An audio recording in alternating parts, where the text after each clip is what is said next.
하나님의 말씀, 우리 사무엘하 16장입니다. 사무엘하 16장 15절부터 우리가 볼 차례입니다. 오늘 15번째 시간인데요. 자, 사무엘하 16장 15절부터 우리 23절까지 먼저 볼 겁니다. 자, 지난주에는요, 압살롬이 구테타를 일으켜가지고 다윗이 피난을 가는 걸 봤어요. 말이 피난이지 사실 도망친 겁니다. 그렇죠? 일단 도망을 쳤어요. 이렇게. 그런데 도망치는 과정에서 여러 사람을 만나잖아요. 그렇죠? 예. 이때나 후세나 사독과 같은 그런 선하고 좋은 사람들, 믿음의 사람들을 만나서 다윗이 도움을 받기도 하고 말이죠. 그런가 하면 이 시바와 같은 정말 기회주의자, 그 남들이 어려움을 틈타가지고 자기의 유익을 얻고자 하는 자들, 그런 자들이 있습니다. 진짜 다른 사람이 어려운데 자기의 유익을 얻고자 해요. 그런 사람이 있어요. 그렇죠? 그리고 또 하나는 시므이라고요. 이제 몰래 숨죽이고 살아가다가 다윗이 이런 어려움을 당하니까 다윗을 막 저주하고 돌을 던지면서 다윗을 대적하는 이런 악한 사람들, 이런 사람들도 만나게 되어지죠. 만약 이런 고난이 다윗에게 없었다면 다윗은 이 사람이 어떤 사람인지 분별할 수가 없었을 거예요. 그렇죠? 네. 고난이 왔을 때 주변 사람들의 본 모습이 드러나요, 여러분. 그렇죠? 그래서 이 사람은 내가 함께할 사람이구나, 아니면 이 사람 위험한 사람이구나, 이 사람 좋은 사람이구나, 이 사람 좋지 못한 사람이구나, 그런 것들이 고난이 왔을 때 분별이 되어지는 거예요. 그리고 또 하나, 고난이 왔을 때 나도 어떤 사람인지 분별이 되어져요. 우리는 평상시에는요, 우리의 믿음이 얼마나 좋은지, 우리가 진짜 하나님의 사람다운 모습이 있는지 잘 모릅니다. 평안할 때, 잘 될 때는 잘 몰라요. 그럴 땐 누구나 다 그냥 즐겁고 감사하고 희되고 뭐 그러잖아요. 그런데 고난이 딱 왔을 때, 그때 믿음이 빛나는 사람, 그 사람이 진짜 믿음의 사람이에요. 그 사람이 정말 그래요. 고난이 딱 왔을 때 하나님의 자녀답게 살아가는 사람, 여전히 예배드리고 여전히 엎드리고 여전히 하나님 의지하면서 살아가는 사람, 그 사람 진짜 하나님의 사람이에요. 근데 고난이 오기 전까지는 그걸 몰라요. 그걸 몰라. 그래서 고난이 주는 선물은 사람을 분별하게 해준다는 것입니다. 자, 그리고 고난이 왔을 때 그런 나의 진 모습을 볼 때 나의 부족함과 연약함을 보면서 또 겸손하게 되어지죠. 정말 그래요. 고난이 왔을 때 그때 사람은 겸손해지는 것 같아요. 그렇지 않으면 교만이 하늘을 찌릅니다. 다윗도 지금 너무 잘 되니까 교만이 하늘을 찌르다가 범죄를 한 거 아니에요? 네? 하나님 말씀 무시하고. 그런데 이렇게 고난이 오니까 진짜 교만이 빠져나가고 겸손해지는 다윗의 모습을 보게 되어지죠. 예. 우리가 이제 지난주에 살펴본 말씀이고요. 오늘은 이제 압살롬에 대한 말씀, 또 다윗을 죽이고자 하는 아히도벨의 계략, 뭐 이런 것들을 우리가 한번 스토리를 엮어서 한번 살펴보도록 하겠습니다. 여러분, 다윗은 교만이 많이 빠졌어요. 근데 압살롬은 상당히 교만해요. 교만이 뭐 하늘을 찌릅니다. 지금 자기가 마치 왕이 된 것처럼 행동하고 있어요. 자, 얼마나 교만한지 우리 15절을 우리부터 하나씩 좀 살펴보죠. 자, 15절 말씀, 자, 읽어봅니다. 시작. 모든 이스라엘 백성들이 예루살렘에 이르고 아히도벨도 그와 함께 이른지라. 여기 보면 압살롬이 아히도벨과 자기를 따르는 사람들과 함께 헤브론에서 왕이 됐잖아요. 그렇죠? 예루살렘에 입성을 합니다. 보통 구테타가 일어나면 구테타 세력과 이미 정권을 잡고 있는 세력과 전투가 벌어지기 마련인데, 지금 다윗이 도망가고 없잖아요. 그러니까 이 압살롬의 세력들이 무혈 입성을 한 거예요. 싸우지 않고 그냥 다 먹은 겁니다. 예루살렘을. 그러니 뭐 자기가 이긴 줄 알고 얼마나 교만했겠습니까? 압살롬은요, 교만에 취해 있었을 거예요. 그렇죠? 야, 내가 이제 왕이구나, 뭐 이런 교만함을 떨고 있었을 겁니다. 그때 다윗의 지령을 받고 예루살렘에 돌아온 후세가 압살롬을 맞이합니다. 자, 우리 16절 17절 한번 볼게요. 자, 읽어봅니다. 시작. 다윗의 친구 아렉 사람 후세가 압살롬에게 나아갈 때에 그에게 말하기를 왕이여 만세, 왕이여 만세 하니 압살롬이 후세에게 이르되 이것이 내가 친구를 후대하는 것이냐? 내가 어찌하여 내 친구와 함께 가지 아니하였느냐 하니. 압살롬이 왕궁에 입궁하자 후세가요. 후세 기억나시죠? 네, 다윗을 돕는 사람이에요. 너무 좋은 믿음의 사람이죠. 선한 사람이고. 이 사람이 이제 다윗의 지령을 받고 예루살렘으로 돌아가서 압살롬을 기다리고 있었어요. 압살롬이 딱 들어오니까 맨발로 뛰어나가가지고 압살롬 왕 만세, 만세, 만세, 마치 대한독립 만세를 하듯이 부르면서 너무너무 후대하면서 맞이를 하는 거예요. 그러니까 오히려 압살롬이 당황해가지고 물어요. 아니, 당신은 우리 아버지 친구가 아니냐? 우리 아버지랑 그렇게 둘도 없이 지내는 그런 친한 사람이 여기 이러고 있냐? 왜 다윗을 따라가지 않고 왜 이러고 있냐? 그러면서 이게 네가 친구를 대하는 태도냐? 그렇게 말을 합니다. 그때 이 후세가 이래요. 왕이시여, 대세가 이미 기울어진 것을 저는 잘 알고 있습니다. 이미 다윗은 끝났습니다. 이제 압살롬 왕 당신이 대세입니다. 그러니 내가 누구를 따르겠습니까? 나는 이제 다윗을 섬기지 않고 압살롬 당신을 왕으로 섬기겠습니다. 그런 말을 하는 거예요. 예. 그러니 여러분, 얼마나 압살롬이 교만해졌겠어요. 다윗 주변에 있던 충신들이 다 자기 편이 되는 것 같잖아요. 그러니 야, 이제 내가 진짜 왕이다, 이제 왕이 됐구나, 그러면서 교만이 정말 하늘을 찌르는 거예요. 예. 그때 압살롬이요, 이제 아히도벨에게 물어요. 아히도벨아, 이제 내가 뭘 하면 되겠냐? 이제 왕궁도 차지했고 신하들도 다 내 편이 된 것 같고 이제 내가 도대체 뭘 하면 좋겠냐? 이 아히도벨이 지혜로운 사람이고 다윗 왕 때부터 모사니까 물은 거죠. 그때 아히도벨이요, 아주 기가 막힌 말을 해요. 참 놀랍습니다. 자, 우리 한번 볼까요? 어떻게 했는지. 21절 22절 자, 한번 읽어볼게요. 21절 22절 시작.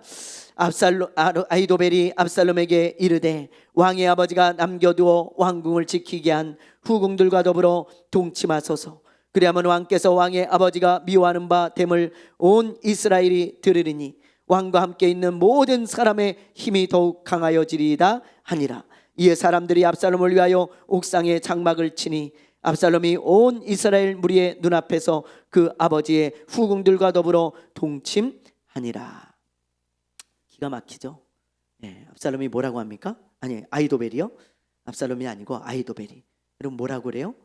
왕의 아버지가 남겨둔 후궁들과 동침을 하라는 거예요.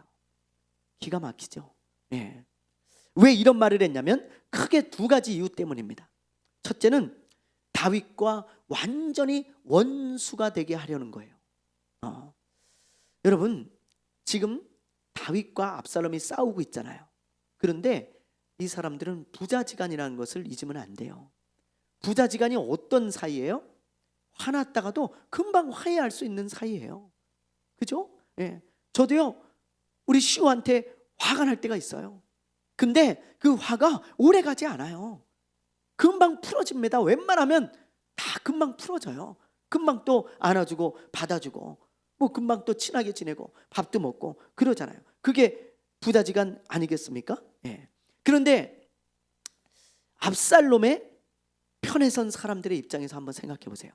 압살롬의 편에 선 사람들, 자기들은 목숨을 걸고 반역에 동참했어요. 그렇죠?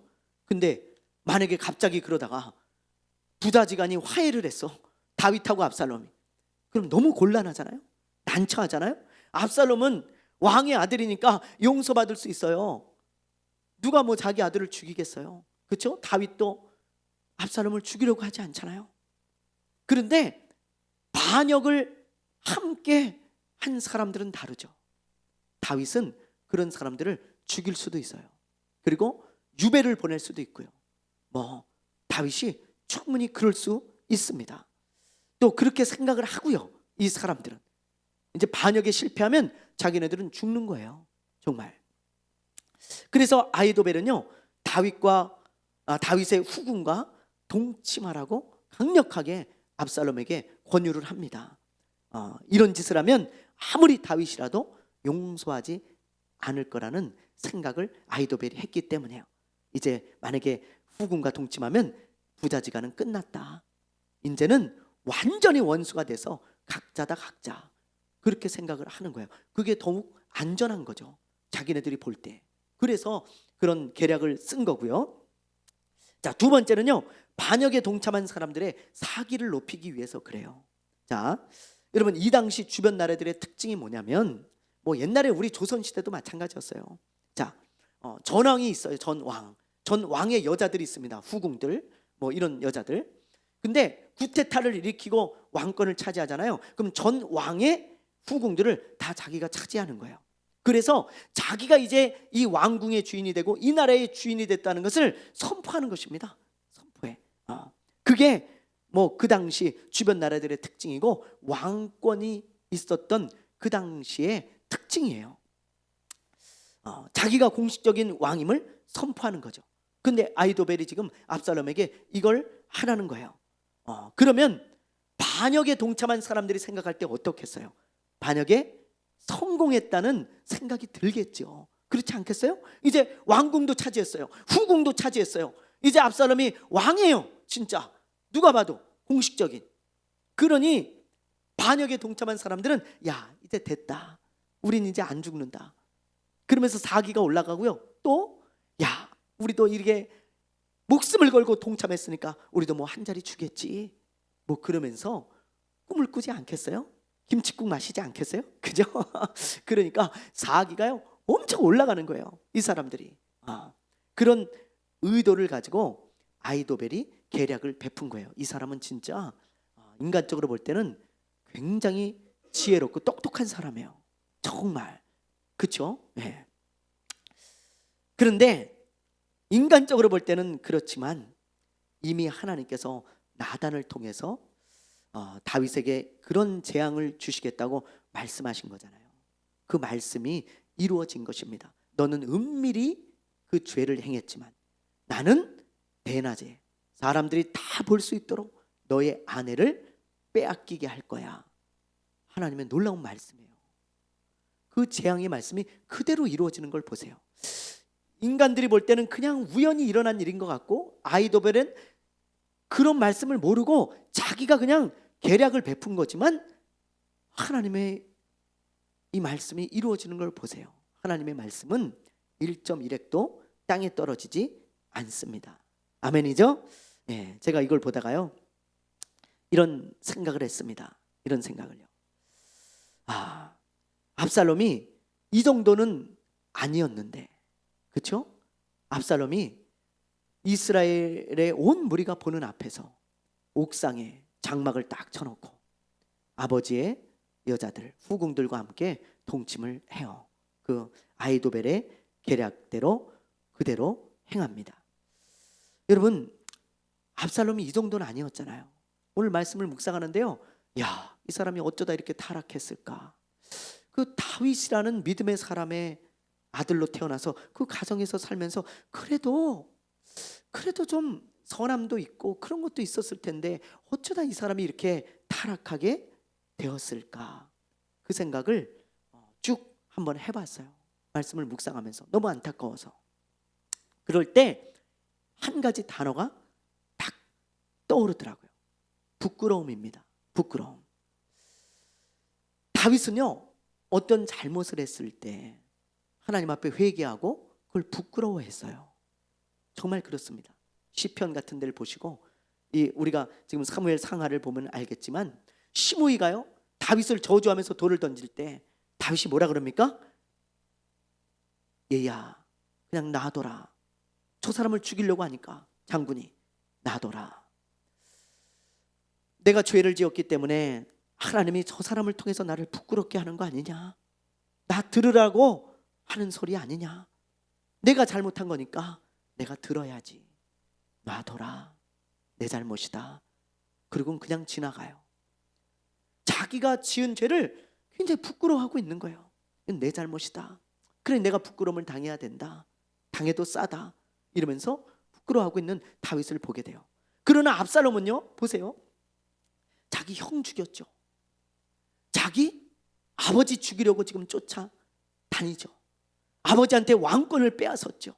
그리고 아버지의 여자들과 동침까지 하고요.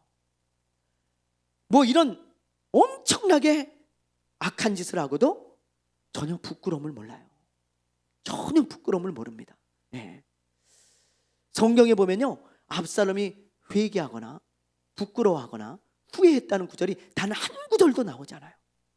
아무런 언급이 없습니다. 이런 나쁜 짓을 해놓고도 그냥. 여러분, 이렇게 부끄러워할 줄 모르면 타락할 수밖에 없어요. 그렇지 않겠어요? 만약에 저와 여러분이 부끄러움이 없다고 생각해 보세요. 무슨 짓을 못하겠어요?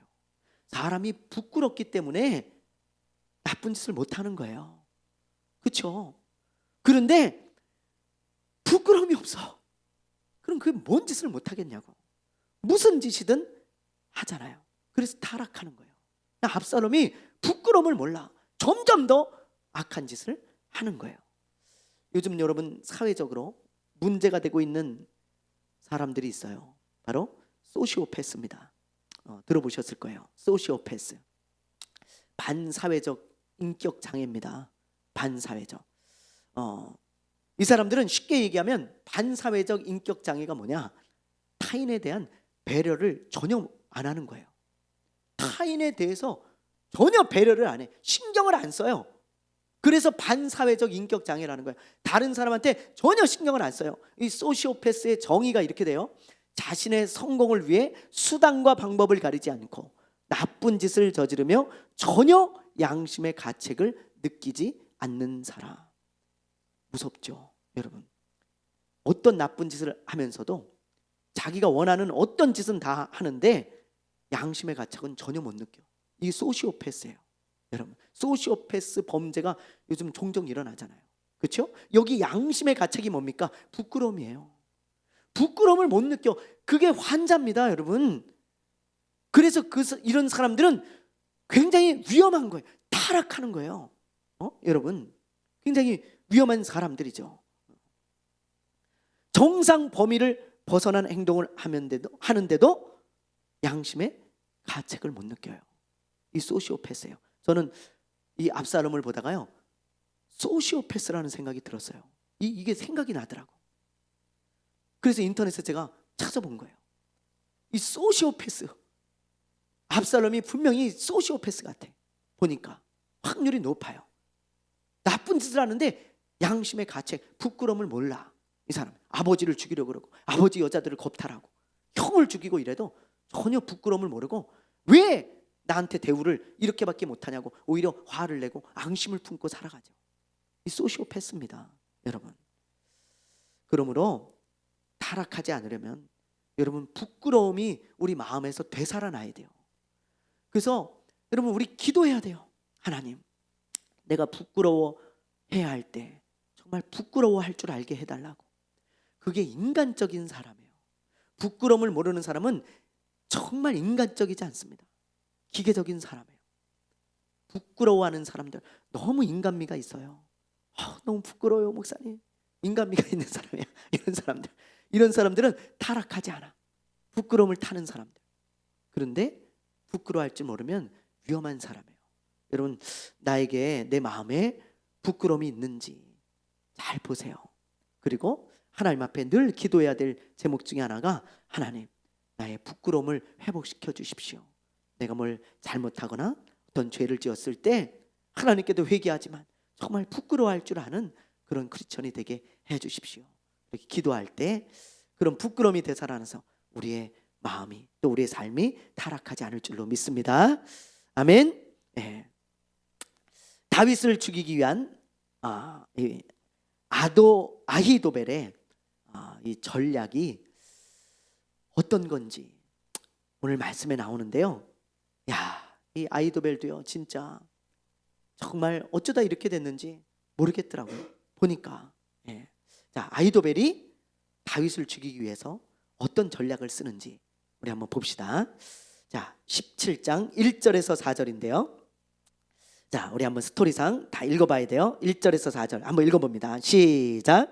아히도벨이 또 압살롬에게 이르되 이제 내가 사람 12,000명을 택하게 하소서. 오늘 밤에 내가 일어나서 다윗의 뒤를 추격하여 그가 고나고 힘이 빠졌을 때에 기습하여 그를 무섭게 하면 그와 함께 있는 모든 백성이 도망하리니 내가 다윗 왕만 쳐 죽이고 모든 백성이 당신께 돌아오게 하리니 모든 사람이 돌아오기는 왕이 찾는 이 사람에게 달렸습니다. 그리하면 모든 백성이 평안하리이다 하니 압살롬과 이스라엘 장로들이 다 그 말을 옳게 여기더라. 여기 보면 압살롬한테 다윗의 후궁들과 동침하라고 그런 전략을 가르쳐준 아히도벨이요, 이번에는 다윗을 죽이기 위한 전략을 세우는 거예요. 야, 어쩌다 이렇게 됐을까요? 이 아히도벨이, 그렇죠?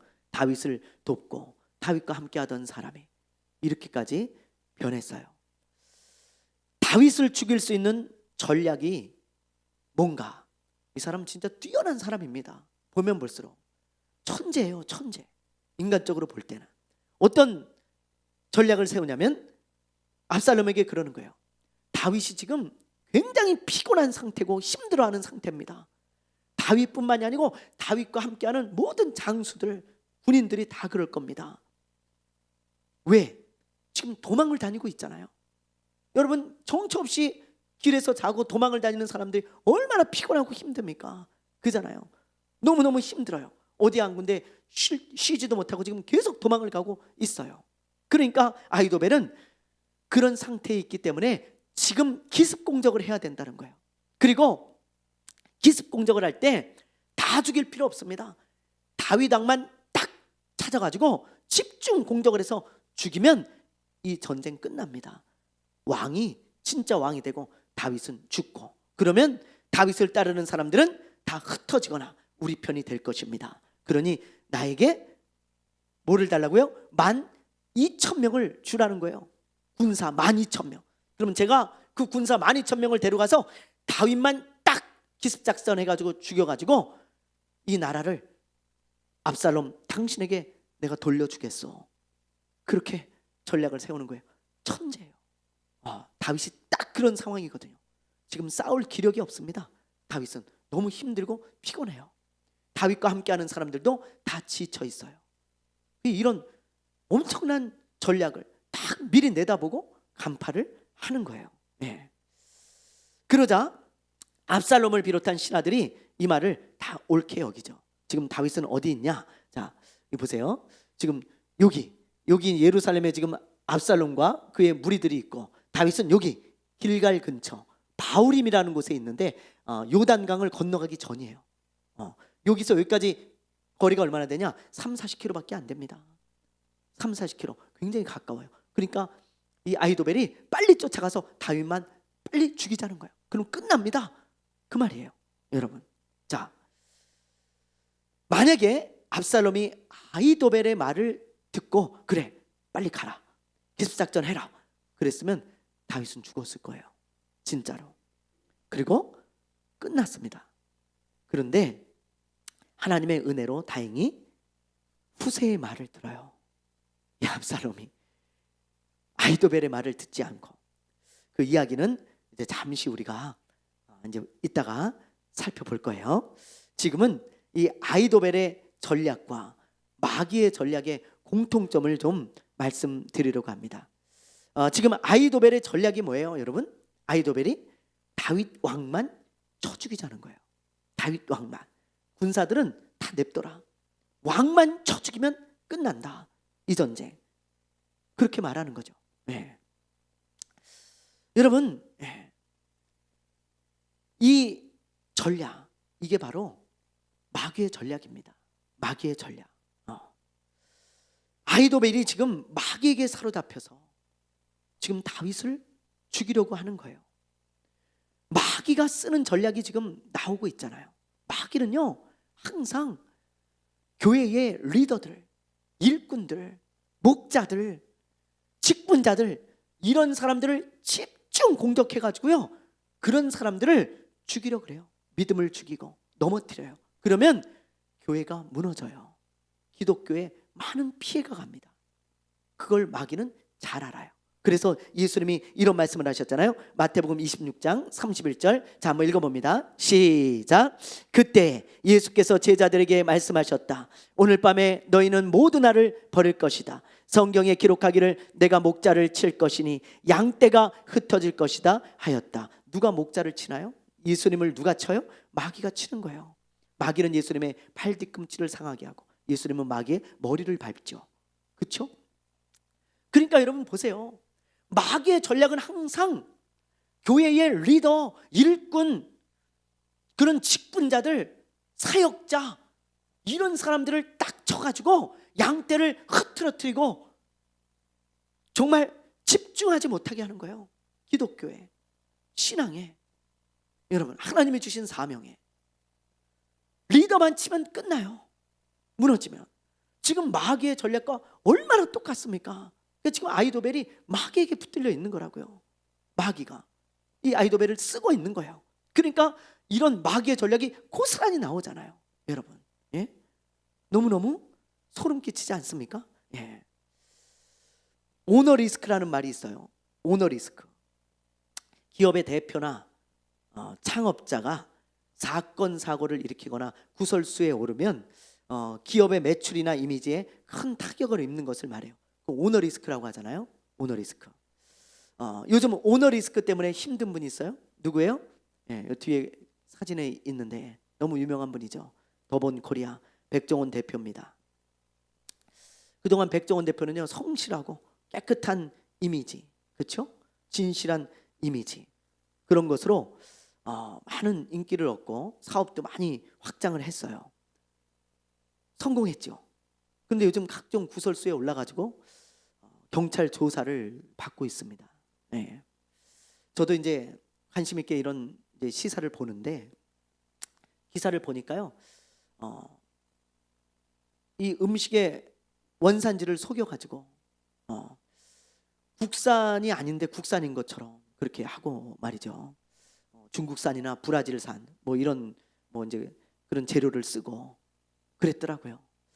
또 그리고 보니까 식품위생법을 어기고 뭐 이런 일들, 뭐 이런 여러 가지 일들이 뭐 있었던 것 같아요. 사용해서는 안 되는 뭐 자재를 사용하고 뭐 그랬던 것 같아요. 그러니까 사람들이 열이 받치는 거예요. 방송에서는 뭐 조금만 막 이렇게 비위생적이고 막 그러면 막 호통치고 막 이런 이미지잖아요. 이분이 막 호통치고 그렇게 하면 안 된다고, 깨끗하게 해야 된다고, 그리고 뭐 국산 써서 이렇게 잘 우리나라를 살려야 된다, 이런 이미지였는데 굉장히 타격이 큰 거예요. 이런 일이 밝혀지니까 말이죠. 그래서 뭐 어쨌든 뭐 조사를 해봐야 되겠지만 백종원 대표와 더본 코리아가 아주 큰 타격을 입을 것으로 예상합니다. 이미지가 굉장히 많이 실추되고 있어요. 지금 현재 벌써부터 가맹점주들은요, 매출이 떨어진다고 난리예요. 어떤 가맹점주의 인터뷰 기사를 보니까 30%가 매출이 떨어졌대요. 30%가 굉장히 큰 거죠. 여러분, 30%가 떨어졌다는 거는 굉장히 많이 떨어진 겁니다. 앞으로 계속 떨어질 것 같아요. 지금 분위기가 심상치가 않은 거예요. 예. 폐업을 생각하는 점주들도 여기저기서 나타나고 있어요. 야, 이거 오너 리스크가 너무 심하다. 우리 빨리 문 닫는 게 이게 손해를 더 안 보는 거다, 이렇게 생각하고 있다는 거예요. 점주들이. 뭐 가뜩이나 장사도 안 되고 지금 경기도 안 좋은데 오너 리스크까지 이렇게 일어나가지고 큰 피해를 입게 생긴 거예요. 네. 뭐 백종원 대표뿐만이 아닙니다. 여태까지 오너 리스크 때문에 이 점주들이 어려움을 당하고 기업이 어려움을 당한 경우가 너무너무 많죠. 여러분, 예? 여기 보면은 요즘 최근의 것만 일어난 오너 리스크예요. 요즘 최근 2017년 호식이 2마리 치킨, 기억나시죠? 아주 곤두박질 쳤습니다. 거의 지금 회생이 잘 안 되고 있어요. 아직까지. 여기 보면은 봉구스 밥버거, 보니까 오너가 마약을 투약을 해가지고 유죄 판결을 받았어요. 지금 거의 없습니다. 문 닫았습니다. 다. 봉구스 밥버거 없어요. 이제 찾아보기 힘들어. 보세요. 교촌치킨, 교촌치킨. 그 다음에 뭐 여기 보니까 김가래, 뭐 이런 것도 이제 오너 리스크 때문에 지금 아주 그냥 곤욕을 치르고 있고 또 굉장히 많은 피해를 보고 있는 겁니다. 여러분, 이처럼 오너들이 무너지면 기업이 큰 타격을 입는 것처럼 교회와 기독교도 마찬가지예요. 교회와 기독교. 마귀는요, 항상 리더를 공격한다는 걸 알아야 돼요. 저 사람 넘어지면 교회가 무너지겠구나, 이런 사람 공격하는 거예요. 집중 공격의 대상입니다. 예? 아이도벨이 다윗만 죽입시다 라고 한 것처럼, 그러면 자동으로 무너집니다 라고 한 것처럼 마귀는 교회와 여러분 기독교의 리더들, 또 유명한 사람들, 그리고 그런 일꾼들, 직분자들, 장로가 이래, 뭐 권사가 이래, 이런 사람들, 그렇죠? 그런 사람들을 집중 공격해서 넘어뜨려 가지고 기독교 이미지를 실추시키고 사람들이 개독교라고 부르게 만드는 거예요. 여러분, 이런 일들이 일어나면 교회는 큰 피해가 가요. 특히 작은 교회들. 야, 큰 교회는 뭐 30% 떠나가도 뭐 괜찮지만 이 작은 교회들은 문 닫아야 돼요. 진짜. 여러분, 오너 리스크가 너무 큽니다. 교회들도. 여러분, 아주 유명한 목사님들이 한번 무너지면 이거 진짜 너무 커요. 리스크가. 근데 마귀는 그래서 그런 사람들을 집중 공격을 하는 거예요. 그래서 오늘 말씀을 보면서 제가요, 우리 교회 리더들을 위해서, 또 일꾼들을 위해서 더 중보기도 해야 되겠다라는 생각을 했어요. 여러분도 저를 위해서 중보기도 많이 해주세요. 제가 무너지면 우리 교회가 무너지잖아요. 여러분, 제가 뭐 무슨 그런 사람이라 그런 게 아니고 그게 마귀의 전략이에요. 마귀의 전략. 여러분, 네? 우리 교회 일꾼이 하나 무너지면요, 시험 들 사람 많아요. 마찬가지입니다. 큰 교회도 마찬가지예요. 중추적으로 일하는 사람 하나 넘어지면 시험이 여기저기서 막 들어요. 교회 갈라지고 이쪽 편 저쪽 편 나눠지고 말이죠. 교회 깨지는 게 시간 문제입니다. 너무 커요, 오너 리스크가. 여러분, 우리 서로 기도해 줘야 돼요. 여러분들이 저를 위해, 또 교회 일꾼들을 위해 기도해 주고, 저도 우리 교회 일꾼들을 위해서 기도해 주고 말이죠. 그렇게 서로 기도의 끈으로 삼겹줄이 될 때 악한 마귀가 우리를 집중 공격해도 넘어지지 않고 다윗처럼 오히려 하나님의 나라를 위해 살아갈 수 있게 될 줄로 믿습니다.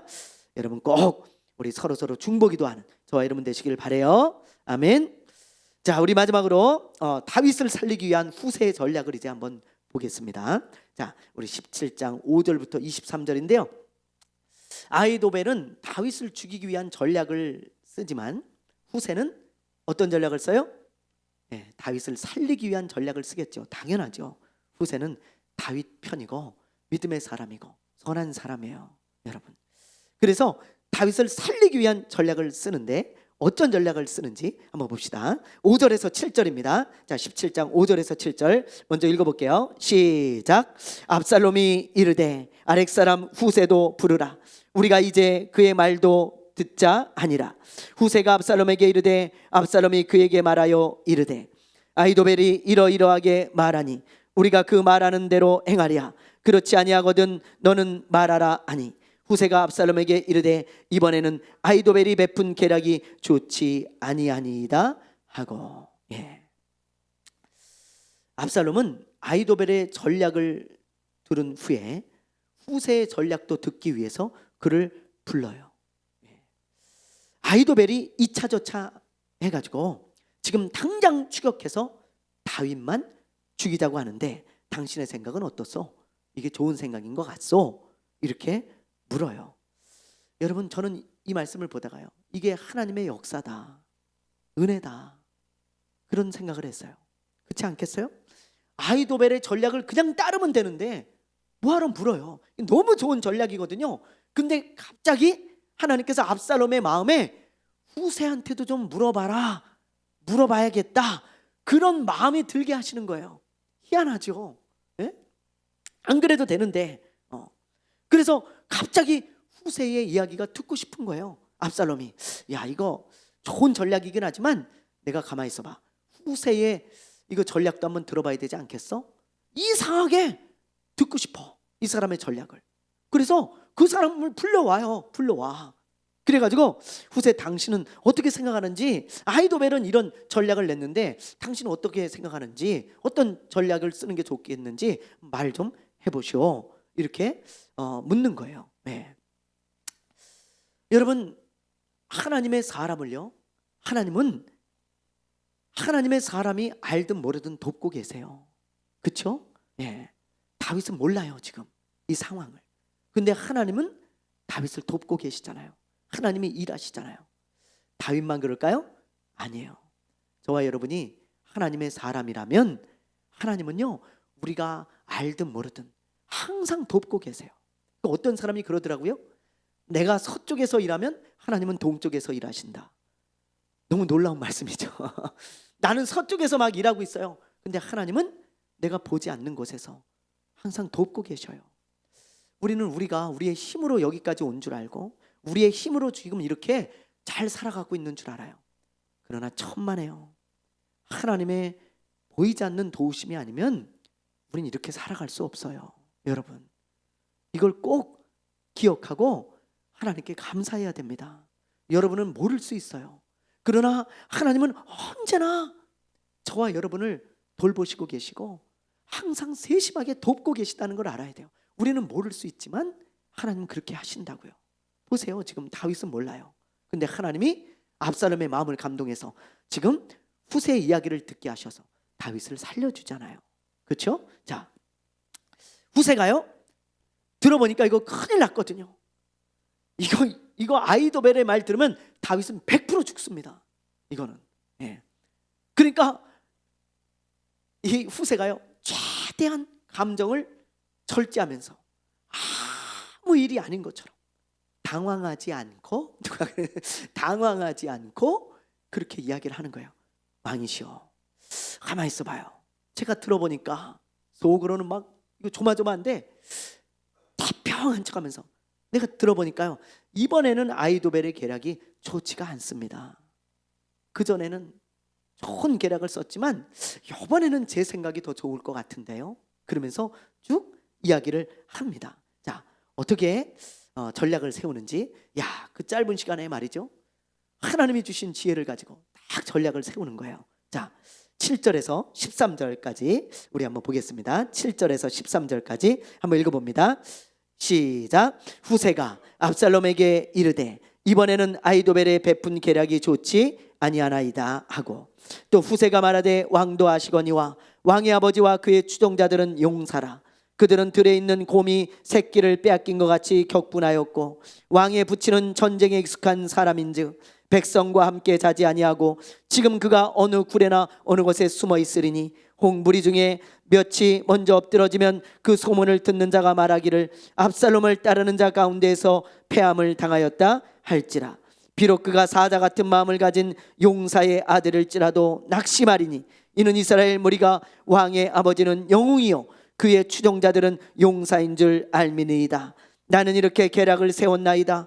온 이스라엘을 단부터 부엘세바까지 바닷가에 많은 모래같이 당신께로 모으고 친히 전장에 나가시고 우리가 그 만날 만한 곳에서 그를 기습하기를 이슬이 땅에 내림같이 우리가 그 위에 덮여 그와 그 함께 있는 모든 사람을 하나도 남겨두지 아니할 것이요 또 만일 그가 어느 성읍에 들었으면 온 이스라엘이 밧줄을 가져다가 그 성을 강으로 끌어들여서 그곳에 작은 돌 하나도 보이지 아니하게 할 것이니이다. 아멘. 자, 여러분, 이게 무슨 말이냐면 아히도벨이요, 기습 작전을 써가지고 지금 다윗만 탁 죽이자는 거잖아요. 근데 이 후세는요, 정반대로 얘기를 하는 거예요. 다윗에게 시간을 벌어주기 위함입니다. 어떻게 얘기를 하냐면, 왕이시여, 제 생각에는요 이게 좋을 것 같습니다. 왕은 지금 다윗을 말하는 거예요. 다윗 왕은 용사입니다. 그리고 다윗과 함께 있는 그 장군들은 전쟁터에서 잔뼈가 굵은 정말 큰 용사들입니다. 그러니 전투를 했을 때 우리가 불리하지 이길 수 있겠습니까? 예? 그렇게 기습작전을 해가지고 뭐 10,000명 데리고 간다? 이거 가지고 택도 없습니다. 그 사람들은 전투에 능하고 싸우는 데 능한 사람들이기 때문에 우리가 모든 군사를 최대한 많이 모아가지고 이슬이 땅에 덮음같이, 이슬이 온 땅에 덮음같이 우리가 최대한 많은 군사를 가지고 덮쳐야 됩니다. 그래가지고 싹 다 죽여야 우리가 이길 수 있는 거지. 이거 다윗만 죽인다고 그렇게 막 조그만 소수 인원이 가가지고는 이거 승산 없습니다. 그러니 큰 무리를 모아가지고 왕이 직접 데리고 나가십시오. 사기를 올리고, 그러면 우리가 반드시 승리할 것입니다. 그렇게 말을 하는 거예요. 이 후세의 전략은 다윗 왕에게 시간을 최대한 벌어주는 거예요. 자, 많은 군사를 모으려면 시간이 많이 걸리잖아요. 그렇죠? 작은 군사 데리고 가면 금방 갈 수 있지만 몇십만 명 데리고 가봐요. 여러분, 시간이 오래 걸립니다. 가는데도 오래 걸리고 모으는데도 오래 걸리고. 그 사이에 다윗에게 전령을 보내가지고 왕이시여 빨리 도망가십시오. 빨리 강을 빨리 건너가십시오. 요단강을. 그리고 전투 준비를 하십시오. 그렇게 말을 하는 거죠. 전달을. 첫 번째는 시간을 버는 거고, 두 번째는 지금 이 후세의 전략에 의하면 압살롬 당신이 직접 가라는 거예요. 이 아히도벨은 자기가 12,000명만 데려가서 다윗만 죽이겠다 그랬잖아요. 압살롬은 안 와도 된다 그랬어요. 내가 가겠다 그랬어요. 근데 이 후세는 압살롬 당신이 친히 가라 그랬어요. 군사들을 다 이끌고 왕처럼 가라고. 왜 그랬을까요? 압살롬이 죽거나 붙잡혀야 끝나기 때문에 그래요. 이 전쟁이. 압살롬이 만약에 예루살렘에 머물러 있으면 다윗이 이거 어떻게 치러 옵니까? 인원수도 안 되고 쪽수도 안 되는데. 그러니까 압살롬만 딱 죽이면 되잖아요. 이것도 반대로. 그래서 압살롬 당신이 가라는 거예요. 예? 나중에 보겠지만 압살롬이 전투를 하다가 죽죠. 그래서 끝나요, 전쟁이. 예. 여러분, 이런 계략을 세운 겁니다. 자, 이렇게 이제 계략을 세웠을 때 압살롬이 과연 누구의 말을 들었을까요? 누구의 말을? 예, 후세의 말을 들어요. 야, 대단하죠? 우리 하나님의 역사입니다. 예, 압살롬이 후세의 말을 듣고 이제 모든 군사를 모아가지고 전투를 하러 갑니다. 그 사이에 다윗은 그 이야기를 듣고 정보를, 그리고 준비를 딱 하고 있는 거예요. 그 이야기는 커밍 순, 이제 다음 주에 대전투 현장으로 우리가 한번 들어가 볼 거고요. 오늘은 마지막으로 23절 말씀을 나누고 마칠까 합니다. 자, 18장 23절. 자, 17절이죠. 17장이네요. 17장 23절. 자, 우리 한번 읽어보겠습니다. 시작. 아히도벨이 나귀의 안장을 지우고 일어나 고향으로 돌아가 자기 집에 이르러 집을 정리하고 스스로 목매어 죽음에 그의 조상의 묘에 장사되니라. 여러분, 안타깝지요. 최고의 지략가였던 아히도벨이 자기 집으로 돌아가서 자살을 하는 이야기가 나옵니다. 아마 아히도벨은 지혜가 뛰어난 사람이잖아요. 딱 직감했을 거예요. 내 계략을 쓰지 않고 저 후세의 계략을 썼는데 저건 자살행위다, 저거는 불가능하다. 그걸 직감했을 거예요. 이 사람은 똑똑한 사람이니까. 그래서 이건 승산이 없다. 다윗이 왕에 복귀하면 나를 살려두겠나. 그래서 스스로 생을 마감을 합니다. 자, 여러분, 저는 이걸 보다가요, 마귀가 다윗을 죽이기 위해서 이 아히도벨을 이용했잖아요. 그렇죠? 그랬어요. 그런데 결국은 아히도벨도 죽이는구나. 그걸 묵상하게 되었어요. 마귀는요, 죽게 만드는 것이 특징입니다. 죽게 만드는 게. 이놈은요, 잘하는 게 있다면 딱 하나, 뭐든지 죽게 만드는 거예요. 죽이는 영이에요, 마귀는. 이게. 예? 그래서 마귀에게 붙들린 사람과 성령에게 붙들린 사람, 여러분 뭘로 구별할 수 있습니까? 마귀에게 붙들린 사람은요, 항상 죽이는 데 쓰임을 받아요. 이런 사람이 교회에 있으면 교회가 서서히 죽습니다. 가정에 있으면 가정이 서서히 죽어요. 어떤 공동체에 들어가면 서서히 죽어요. 희한해요. 불행해지고 죽어가는 거예요. 자꾸 마귀에게 붙들린 사람은 이 사망의 영이 붙들고 있기 때문에 그래요. 이상해요. 그러나 성령의 사람은 다르죠. 성령의 사람은 살리는 것이 특징이에요. 왜요? 성령님은 생명의 영, 살리는 영이기 때문에 그렇습니다. 여러분, 이번 주에 우리 로마서 읽기를 할 때 로마서 8장에서 우리가 함께 묵상하고 우리가 함께 읽었잖아요. 그리고 배웠잖아요. 자, 성령님은 어떤 영이신가? 여러 가지가 있었는데 그 중에 하나가 부활의 영이죠. 부활의 영. 기억나세요? 네. 자, 로마서 8장 11절 한번 읽어보겠습니다. 시작. 예수를 죽은 사람들 가운데서 살리신 분의 영이 여러분 안에 살아계시면 그리스도를 죽은 사람들 가운데서 살리신 분께서 여러분 안에 계신 자기의 영, 성령으로 여러분의 죽을 몸도 살리실 것입니다. 성령은 부활의 영이세요. 성령이 내주하는 사람만 부활해서 영원한 생명을 누리며 천국에서 삽니다. 여러분, 성령이 내주하는 사람에게만 주어지는 은혜예요. 구원은 성령이 내주하는 사람에게 주어진 거예요, 여러분. 그래서 성령님은 부활의 영, 살리는 영이에요. 지금 예수님을 살린 것처럼 우리를 살린다고 말씀하고 있잖아요. 그렇죠? 네. 그러므로 성령의 사람은 항상 살리는 사람입니다. 희한하게 성령의 사람은요, 가는 데마다 살려요. 죄인을 살리고 사람들을 구원하고 그리고 죽어가는 교회를 살리고 죽어가는 어떤 단체를 살리고 항상 성령의 사람이 들어가면 거기가 살아나는 것을 보게 되어져요. 광야에 꽃이 피는 것처럼 말이죠. 여러분은 어떤 사람이 되어야 될까요? 성령의 사람이 되어야죠. 그렇죠? 네. 아히도벨처럼 다윗을 죽이려고 그러고 항상 죽이는 계략을 써가지고 항상 죽이려고 하는 사람들, 그렇죠? 네. 이런 사람들은 나도 모르게 마귀에게 붙들린 사람입니다. 그러나 항상 살리려고 하는 사람, 성령의 사람이에요. 그러므로 여러분, 성령 충만한 사람이 되어야 합니다. 그러면 성령께서 여러분들을 쓰셔서 항상 살리는 역사가 나타날 거예요. 그런 사람이 되시기를 주의 이름으로 축원합니다. 우리 시간에 같이 기도했으면 좋겠습니다. 하나님, 오늘 아히도벨과 압살롬 그리고 후세 다윗을 보면서 참 많은 것을 깨달았습니다. 하나님, 내 평생에 성령 충만한 사람이 되어 항상 살리는 사람 되게 하옵소서. 나를 만나는 사람들마다 살아나게 하시고 나를 통해 우리 교회가 살아나게 하여 주시옵소서. 우리 시간에 잠시 기도하는 시간을 갖도록 하겠습니다. 기도합니다.